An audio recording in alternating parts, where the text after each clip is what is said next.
鈴木久太郎です。今年のプロジェクトのテーマは巨大災害と防災ということで、僕たちは今すごく大事な非常食について調べました。そこで見つかったのは非常食の3つの大きな問題で、それはコスト、栄養と一般食との違いです。それぞれの問題とその解決策を僕らが一つずつ提案したいと思います。ということで僕たちのタイトルは非常食の問題と解決策の提案です。じゃあまずはじめに非常食とは何かご存知でしょうか。だから非常食とは地震とか津波とかそういう災害が来た時に食料のを手に入れることが難しくなった時の特別な食べ物です。こういう時は水道とかガスとか電気がもう止まっちゃうので、簡単で調理が不要なものが必要です。しかも災害は予測できないし、いつ来るかわからないので、家にこういう非常食とか水を備えておく必要があります。非常食の一つの特徴はその保存期間の長さです。災害時でも配給などはありますが、量は少ないし人が多すぎるのでそういう問題があります。世間ではこういう救助とか配給は災害から3日後に来ると言われてますが、だから東京とかの大きい都市に住んでると最低でも 3日分の食料は備えておかない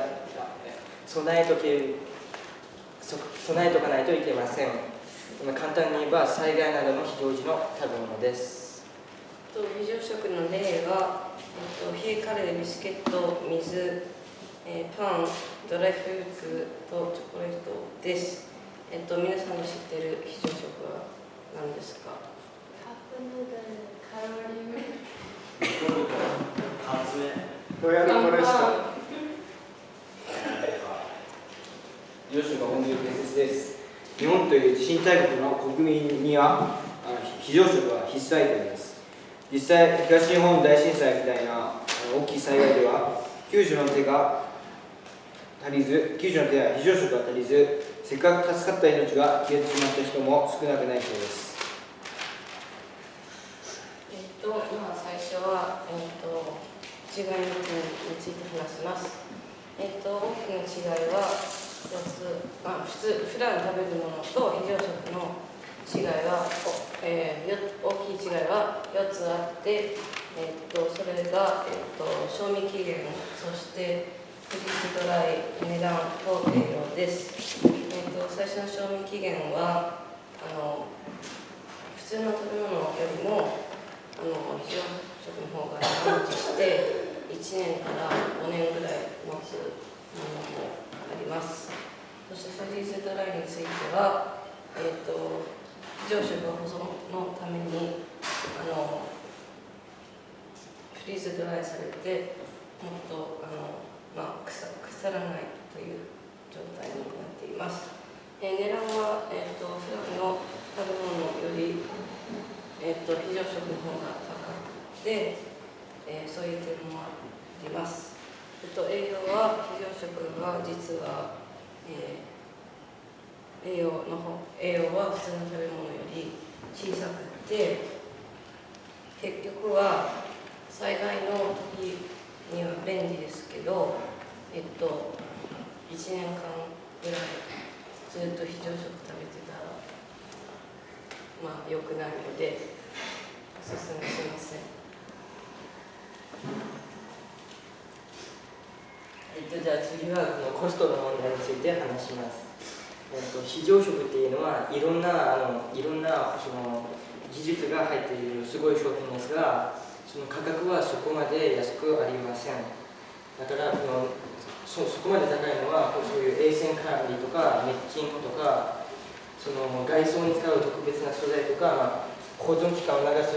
る、技術です。しかもその普通の食べ物より高くてあんまり人気がないので、もう今は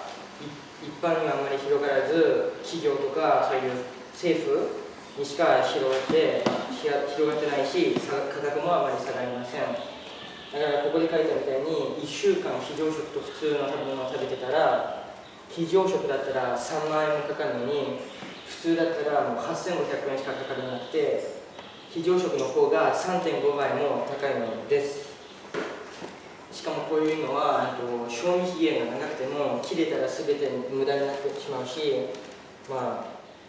カップラーメンとか配給でいいと思う人が多いから、まだ今でも高くてあんまり人気がありません。でそこでそういう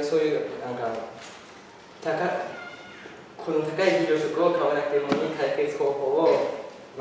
提案しました。こういう毎日食べてるインスタント食品とか缶詰レトルトとかを少し多めに買って備えて、それを普通に毎日食べてなくなる前に買い出してそれを繰り返すことです。それを毎日やっとけばいつでも何日分かの食べ物は家にありますし、簡単だし日常的な行動を少し変えるだけでいいです。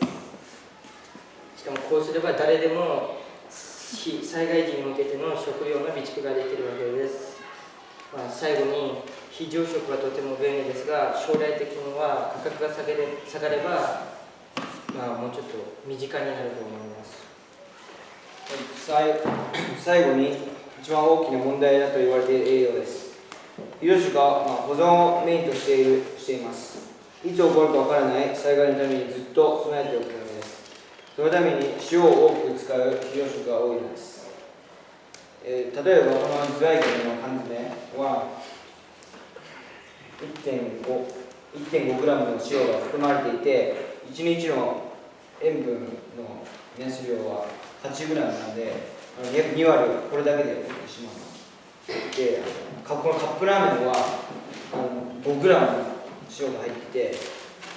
でそれも結構取っちゃうので、もう一つの問題はビタミン不足で、ビタミン不足になると栄養失調や体調不良になりかねません。乾パンは 0.1mg のビタミンが含まれているので結構少ないですね。で、塩分を摂りすぎると内臓が疲れて苦痛になります。で、高血圧症になるリスクが高くなります。で、喉が渇いて、避難所では貴重な水が、飲みたくなっちゃいますので、実際 3.11 ではおにぎりを少しでも保存を効かすように多めに塩をまぶされていたようで、しかもカップラーメンの汁は飲んでいくそうです。水が貴重だったのに。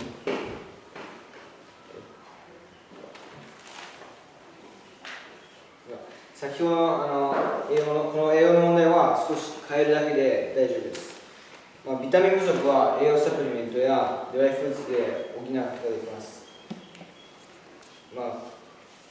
食べればビタミン不足も可能性です。一番大切なのは、精神が落ち着く甘いもの、チョコレートとかビスケットとかをもう防災セットに備えておいた方がいいです。で、塩分過多の解決策については、あることで内臓を休ませることができます。非常食は塩分が多いのもあるので、好きな非常食、例えばカレーにフリーズドライの野菜をフリーズドライはこれでの野菜を入れて食べると内臓が休みます。で、あとは塩分控えめの非常食を買うことで、実際売ってますけど、で、白米とか野菜ジュースは塩分がそんな含まれてないのでいいです。ですが、一番大切なのは私たちが避難しているときに必要な栄養の知識を知っておくことだと思います。非常食は次の巨大災害に向けて進化しています。例えば味のしないビスケットではなく、5年間持つビスコって知ってますか？ビスコが作られました。で、これは避難時でも美味しくて甘い長持ちするのが食べられます。で、賞味期限が伸びたことで長く買い替えなくてもよくてコストにもいいです。で、食品の科学も進歩していて、アルファ米とはご存知でしょうか。お湯15分ですぐにお米が食べられるんですけど、さらに水60分で作ることができます。味はそんなに良くないらしいですが、まあ、それと一緒にハウス食品から出てる野菜入りの冷えカレーがあって、それは5年6ヶ月にします。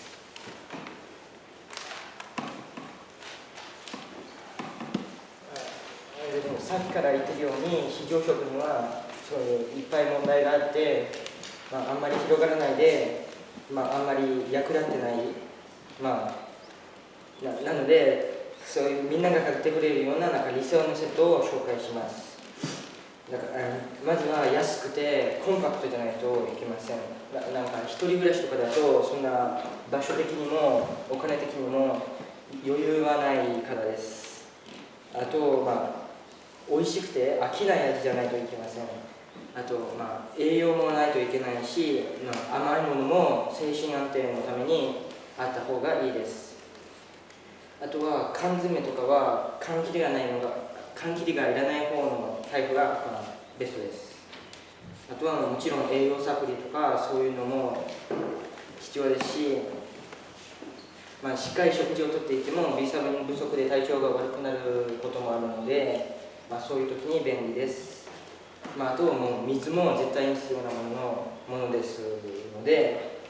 こういうふうにもっと身近なものになれば災害時へのパニックとかが減ると思います。問題があるからといって非常食は必要ではないというのは間違いです。僕らの解決策を利用したら、非常食の問題はある程度緩和されると思います。人間には災害を止めるパワーなんかないですが、その、準備をして、生き抜くことは誰でもできると僕たちは思っています。質問はありませんか？ありがとうございました。